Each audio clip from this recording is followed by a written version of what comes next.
Bé,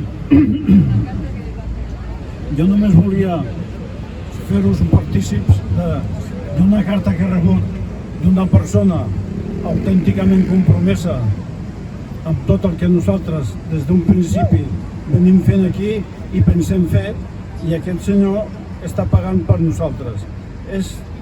Li vaig escriure al Pablo Hasél i ell m'ha contestat amb un manuscrit de 2 pàgines. Diu, hola Miquel, com va? Abans de tot,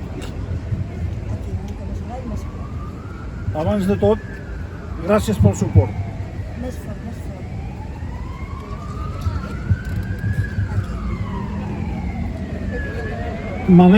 M'alegra llegir que amb 85 anys encara tens ganes de lluitar. Suposo que tens la motivació afegida de deixar un lloc millor als teus més propers. Avui la rebel·lia també és una qüestió de supervivència, perquè el capitalisme s'està carregant el planeta amb una velocitat que ens exigeix respostes urgents. A més de tota la humanitat que assassina, condena a la misèria a molta gent o reprimeix. Tant de bo, company, visquessis molts anys més anys per poder continuar sembrant consciència. A part de poder gaudir amb altres coses. Doncs les persones bones ho mereixen. Ja hi ha massa escòria que viu un munt d'anys. En tot cas, sé que tens clar que molts ens deixarien la pell per canviar les coses. Com bé dius, hi ha persones que estem disposades a esforçar-nos de debò. Doncs sense sacrificis mai s'ha aconseguit res que sigui digne. Som més dels que volem i diuen. Ho sé de primera mà, Miquel, però lògicament el sistema invisibilitza moltes lluites.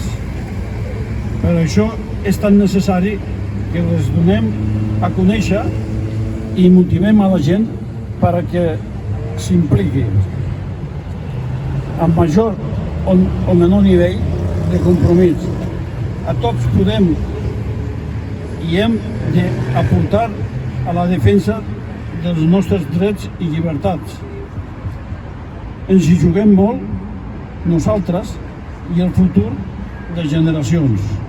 Celebro saber que cada dia més joves i no tan joves s'organitzen per lluitar al marge dels sindicats i partits, que són uns venuts, conscients de que hi ha més sortida que el combat. L'estat terrorista no ens pot adormir. A tots, amb les drogues, la manipulació i la por. Tard o d'hora,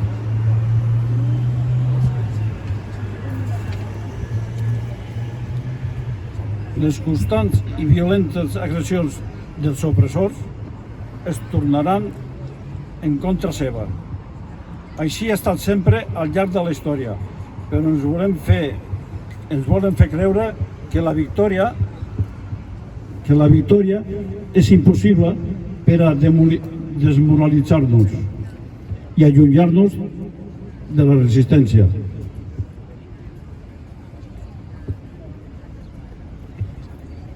Regnes molt poderoses van caure, ocasionant cada dia els debilitarem fins a poder-los tombar. Aquesta tasca tan justa m'omple de força, també a la presó.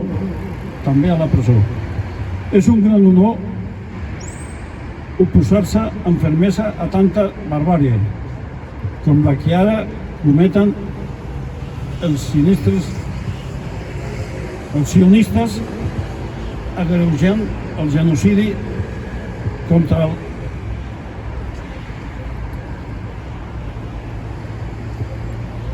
el torturat i ocupat poble palestí.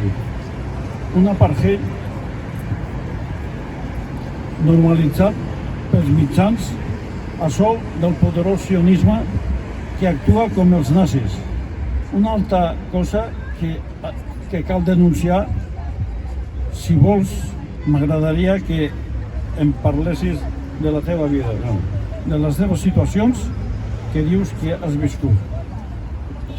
Et parlaria del panorama actual català, però si vols saber la meva opinió, la pots llegir a l'entrevista que fa pocs dies em va fer el Vilayet, on també denuncio les condicions inhumanes d'aquest pou